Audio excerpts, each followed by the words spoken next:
大家好，我是王大刀。我从小开始，我就是一个非常谨慎的人，我很谨慎。我小时候一个人走在街上，我就会看后面有没有人在跟着我。如果感觉后面有人在跟着我，我就会走很快，对吧？大家都会走很快。如果我发现他也走得很快，我不想让他觉得我害怕了，我就会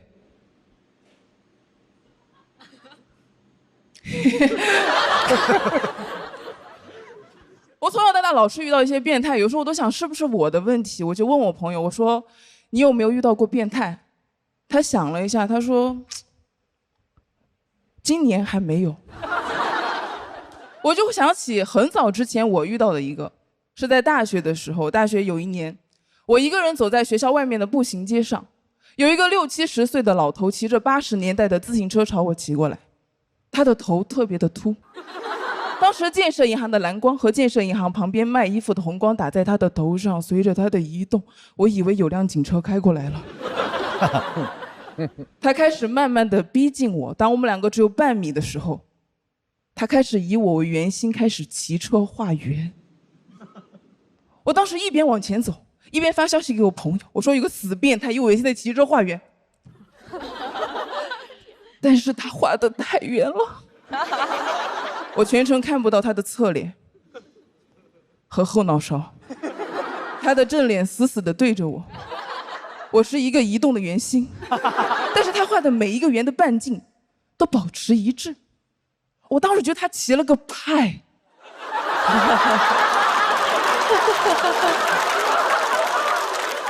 就这么绕了几圈之后，他终于说话了，他当时死死地盯着我的那里，他说看看，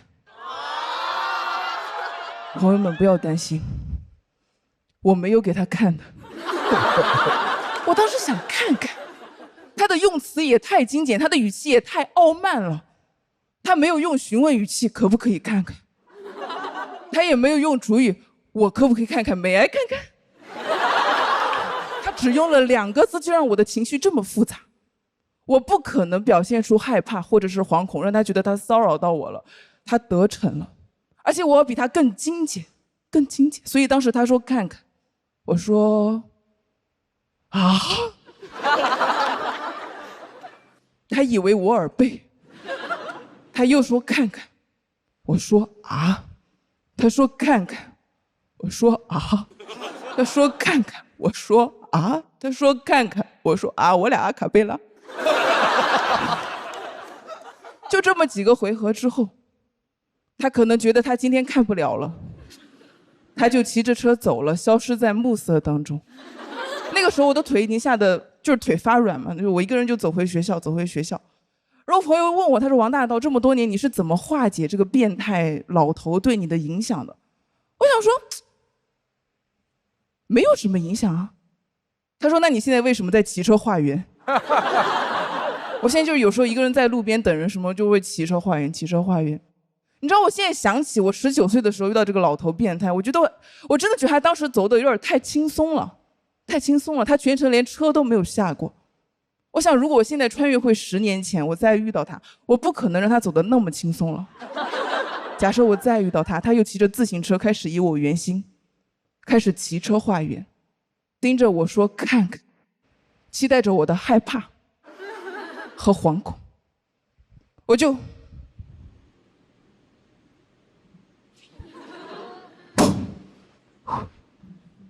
现在又看你俩懵了对吧？老头也是，就是毫无逻辑。然后我直接上动作。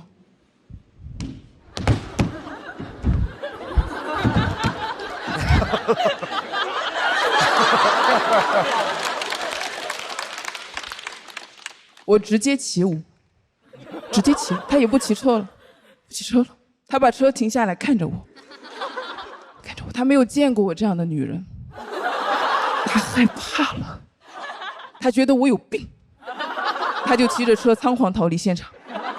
我看他没有任何的回馈，我就眉飞色舞的追上去。然后我开始以他为圆心，我 circle 他。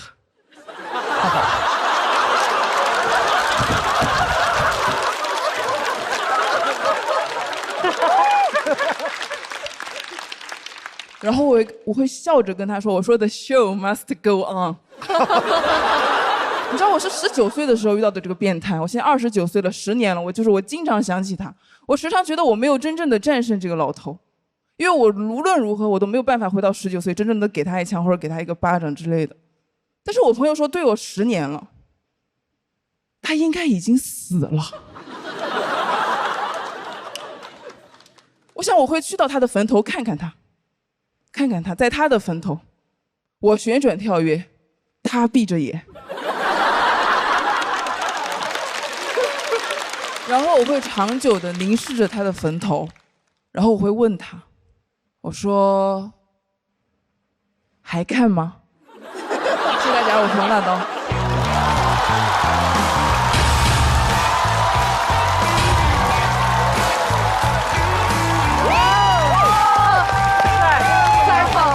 王大刀的锁票倒计时，再次掌声。哦，我是唯一没拍的。那个 It's okay, it's okay. 感谢理解啊。那个上一轮的时候，我们都知道他是最惊艳的选手之一，是，而且他的风格也是高度个人化的那种。其实从上一场开始，就是你那个表演更像是一个舞台剧的独角戏，而不是像我们传统上所理解的脱口秀。但是我觉得脱口秀的形式是不拘一格的，就你尝试把一个青少年时代遭遇的一个阴影，然后心里一直没有过去，但是你用这么奇怪有点精神病的方式演绎了一遍，它是很触及心灵的一种很深刻的一个表演。我没拍的唯一原因就是感觉喜剧的密度，对，梗的密度不够。我今天听大刀的前半段的时候，我其实笑得挺厉害的，然后当然听到后半段的时候，我就笑容就收起来了，因为我听这个故事，我更多的感受，听完之后，我觉得我想给你一个拥抱，当然，我觉得这个拥抱其实不仅仅是我想给你的，我觉得也许也是你给我的。我猜测，也许是因为我们对那个时候我们没有保护好自己是有懊恼的。对，我记得那个时候网暴最厉害的时候，然后也有很好事的媒体跑来问我说你怎么看待，然后他就是直接当着你的面去说出那个你不愿意听到的东西。我说我跟你的反应，其实你在讲你说的话是是因为你不希望对方看出了你的害怕和惶恐。所以我好像在保持一种体面，我在说，那可能就是一种娱乐吧。但是在事隔多年，我对我自己非常的懊恼。我在想，丽水你在说什么？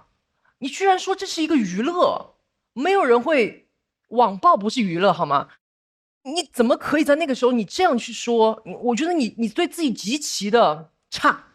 所以在他19岁到29岁这个过程当中，他永远会想到这个老头的脸，然后觉得说他为什么会有后面发疯的那一段，要 circle 他，要报复他，要什么？是因为他总是想，如果我可以回到当时，我也许可以处理得更好，我也许有更勇敢的，或者我更能保护我自己的一种方式。我不知道你是不是这样的一种心情，但是我当时在听到你的段子的时候，我已经感受到你肯定29岁的你肯定是比19岁的你要更加 strong 了，所以我觉得你也给了我很多的力量。谢谢。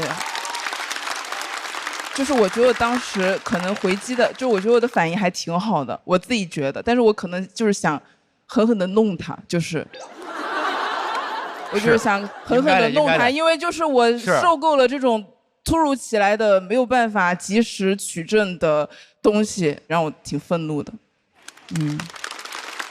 这是一段非常特别的脱口秀表演，就是我平常比如说我觉得一个好，就是我笑特别开心，这段是我看完以后我现在心跳比我平常快很多很多。你全程把我置于一种类似于纪录片式的压迫里边，它完全是纪录片，而且是那种街头所有的那种摄像头的那种没有任何删减的、没有任何滤镜的纪录片，一镜到底，一镜到底，那个压迫感太强了。但这是一个特别好的一个脱口秀素材，就有那么好的表达，你帮助很多女孩说出我们可能想说不敢说的话，那你就欠缺有一个点，这个点我现在找不到，我觉得你一定能够想到，怎么样在压力最强的时候，我们已经难受到不行的时候，你让我们释放出那个全部的恐惧、愤怒和这么多年想说没有说的话，然后那时候一定是全场是炸掉的，我觉得就缺这一个。但除此之外，我就认为这是个非常棒的，但是很不同的一个表演。谢谢李老师。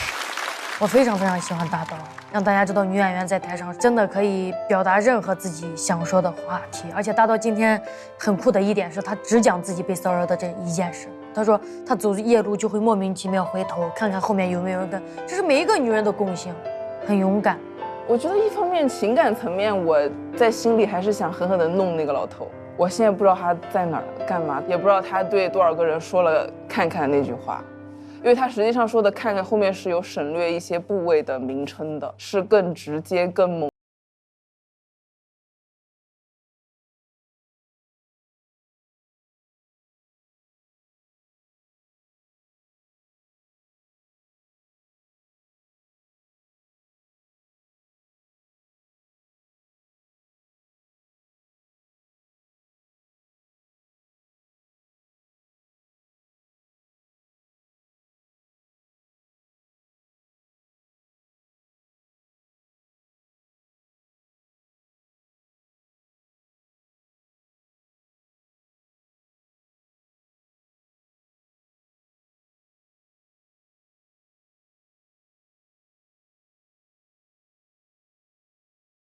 有遇到过，我也有过，有小时候吧，在我很小的时候，当时20，我也被性骚扰。之前我被性骚扰是报过一次警的，就是村子里的一个男人，然后去我家做客，然后那时候很小，然后他就把我放在他腿上，然后就摸我胸部，我感觉到那个行为是不舒适的，但是我也不知道他到底是一个什么样的行为。我其实是从幼儿园里面退学的，放学回家的路上遇到那种突然跑过来的老头，抱着我亲，捏我的屁屁，每天都哭着回家，也是因为这样才给我剃了一个寸头。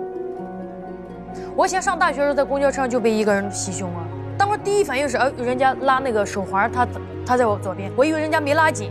最近一次碰到这样的人，是用了一个很新的方式，是隔空投送，在地铁上，他传送了一张他的下半身的裸体照片。我当时在地铁上，我就感觉后面有人蹭我，那一刻就知道了为什么网上说你别人动你就打他呀，你喊他呀，做不到。那一刻我僵住了，是害怕，是不敢动，是完全不敢动，是等下一站我直接就跑出去了，我根本不敢回头看那个人是谁。我刚开始是以一个朋友的身份出现的，是朋友的朋友，他就一直骚扰我，我把他拉黑了，他又换电话骚扰我，然后最后还发一些很恶心的图片。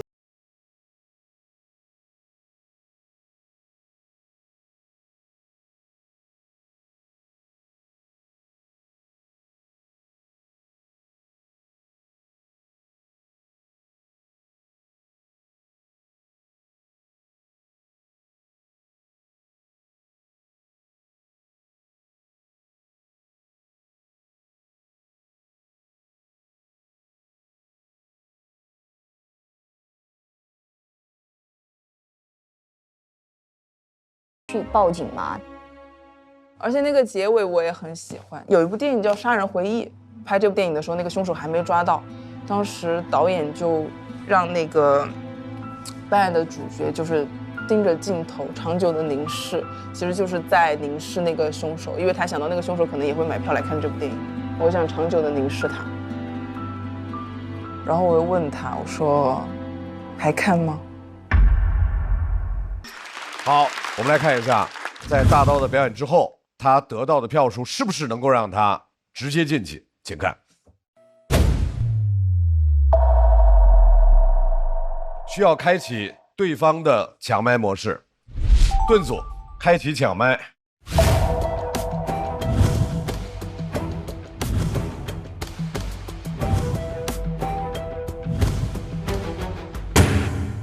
按照我们的规则，因为顿组没有人抢麦，所以我们必须要启动我们的有缘箱。加球球喽！这更紧张，这更紧张了。来，大刀，你就直接抽就好了。除了你，我们现场谁都能看到你抽的是谁。太好了，太热闹不行，事儿大。来，大刀，大家不给反应啊，完全就是靠缘分。都还行，都还行。哎，又扔了。随便来一个，怎么这跟年会似的呢？啊，谁呀？谁呀？志胜，来吧，志胜啊！来吧！哥哥，好看了，好看了。下面要出场的这位演员在娱乐圈真是进进出出，但是今天他的选择是返璞归乡，掌声欢迎徐志胜。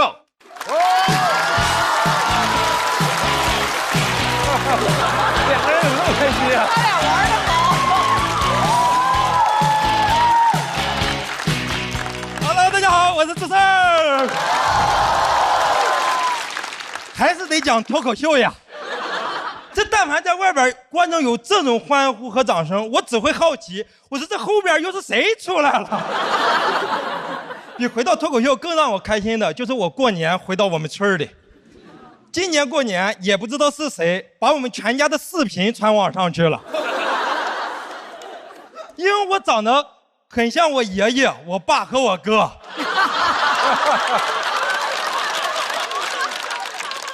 然后网友就说我全家共用一张脸，说在视频里看到了我的一生。就是我爸现在出门都经常被人说，哎，你长得好像徐志胜呀。确实过年的时候有很多人去我家里拍照，还有很多上了年纪的人天天去。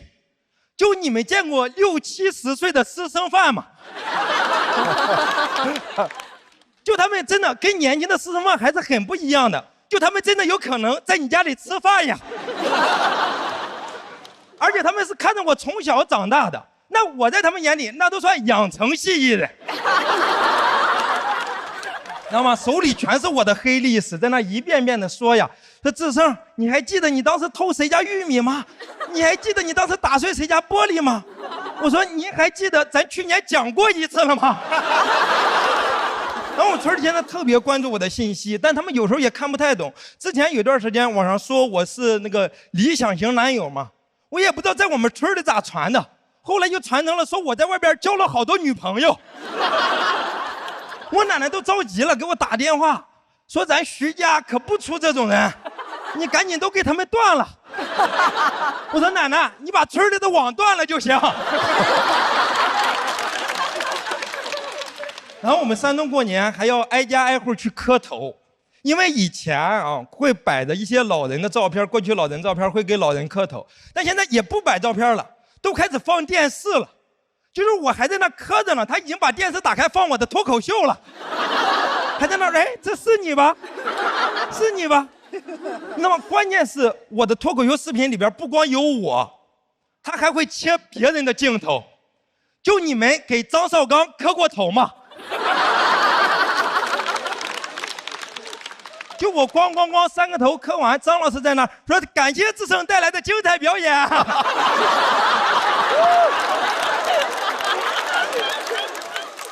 还有人带着孩子去的，在那说赶紧让大明星抱抱，让大明星抱抱。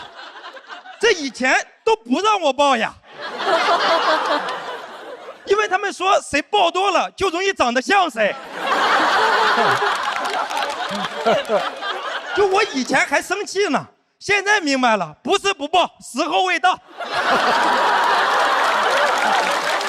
哦，我们老师还带着学生去那参观我，给学生说你看这个哥哥，就是因为好好学习，才能讲上脱口秀的。那是我觉得脱口秀最正面的一次。他在那给我要签名。我都急了，我说我小时候模仿我爸的签名，你也不要呀。但孩子很开心，回去之后还找到了毕业照，然后发了个朋友圈说爱徒，我赶紧给他评论，我说老师，你发的这张毕业照是我哥的。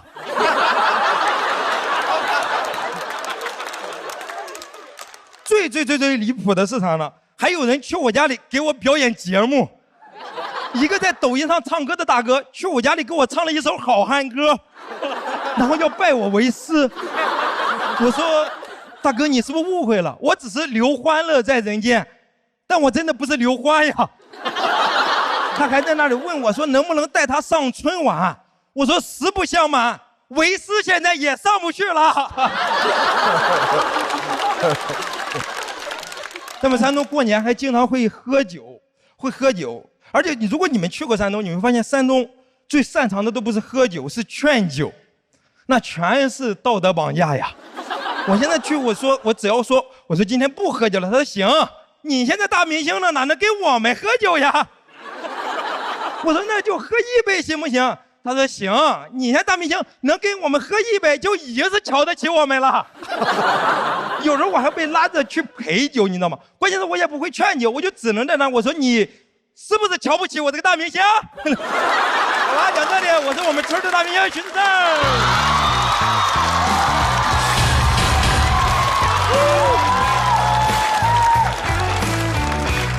徐志胜的索票倒计时。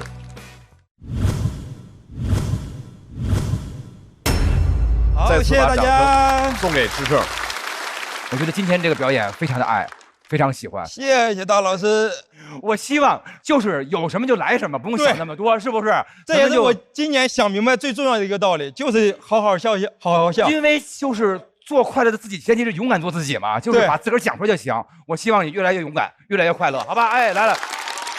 谢谢大老师，谢谢志胜，我特别同意大老师的，就是咱们就讲咱们的生活，对，然后就把生活是认真的挖掘一下，这事儿其实挺有价值的。对呀，对，那就是哇，这就是最终的价值，对不对？太对了。张老师，不枉我给你磕过头呀！得，太棒了啊！他的功力是这样的，他在他最差的时候也能瞬间给我们带入一个欢乐的氛围里，这就是功力。就像有一些超级乐队，他们一张唱片搞砸了以后，也是强于90%多的花乐队啊。所以志胜那没有，志胜肯定是这个级别的，而且所有这么多选手，也有一些私交很好的，但无论哪个人在他表现不是最佳的时候，我不拍灯，都或多或少有些心理负担。只有志胜我不拍灯是毫无心理负担的，这是基于深层的信任和尊重。今年过年我们村就切您的镜头在那磕。对，最后的这一段话又进行了非常成功的道德绑架。没事，来，春春，我想先问你一个私人问题，就是因为今天志胜分享的是成了名之后回老家的故事。对，就你当时成了名之后回老家，是不是也有盛况？我不光是在老家有盛况啊，走哪儿去？徐玉春本身就是盛况，对因为我的比赛是在长沙，所以就是他们就觉得跟自家人一样的。比如说我在机场，有的时候我记得有一次在廊桥，我碰到一对阿姨，然后他们完全没有觉得你是什么歌手是什么，他们觉得你就是我身边的一个小孩儿，然后他们就会跑过来，然后就是摸你的脸，然后说。君，你好白啊！川说你好白啊！感觉非常家人一样的这种感受。是的。就志胜可能自己完成了那个心理的那段就是心路历程，对，就不纠结不痛苦了，就尽情享受这个舞台。然后刚那段我就觉得，其实如果别人讲话，我不知道会是怎样的呈现，但刚才反正我们笑得非常开心。而且还有一个，其实如果谁在台上，一个明星在台上讲我回家省亲那感觉，其实会有一点点微妙的怪。但是志胜一讲，你就会觉得格外的真诚。对，那个处理不好很容易讨厌。是的，他就格外的真诚。还有一点，他变得特别好，就是他以前容易调起得很高，然后越来越高，越来越高。大叫驴嘛。对。脱口秀会不会好，我是不知道，我是越来越好了呀。脱口秀再不好呀，我可能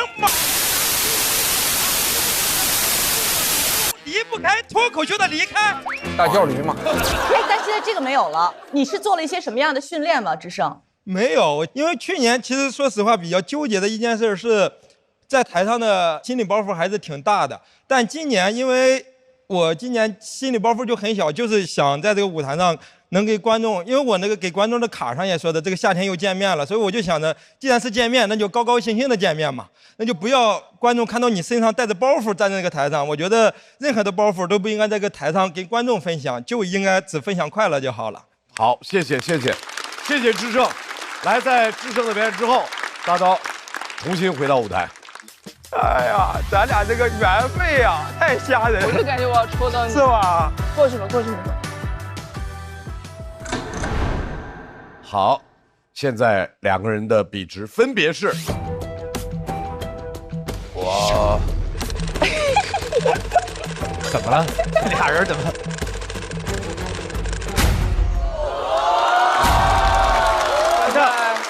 徐志胜267进入到下一轮。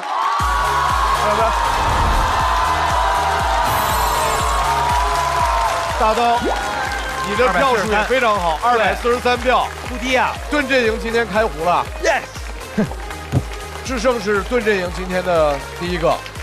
来，你真放松啊你！哇，太想哭了！我当时抽的时候，感觉我要抽到徐胜，还在那偷着乐呢。我在这，我说这喊啥呢？然后我就发现越喊声越大，我就大概就意识到这个事儿就不对了。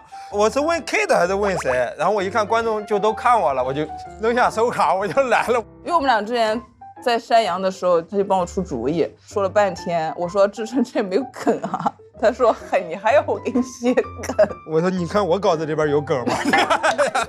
现在知道为什么不给我写梗了。哎呀，因为你在开放麦是紧的，你在这反而放松下来了。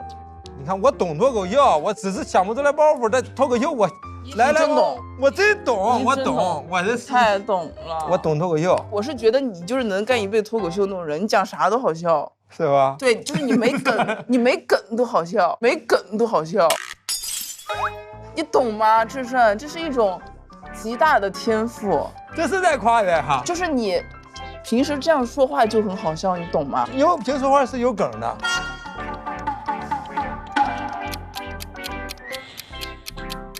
但我觉得我的还有点高了。没有，我觉得低了。但鲁豫老师说那句话呀，他只是就是脱口秀你带给的大家可能不一定是笑的那个感觉。哇，这句话也太脏了。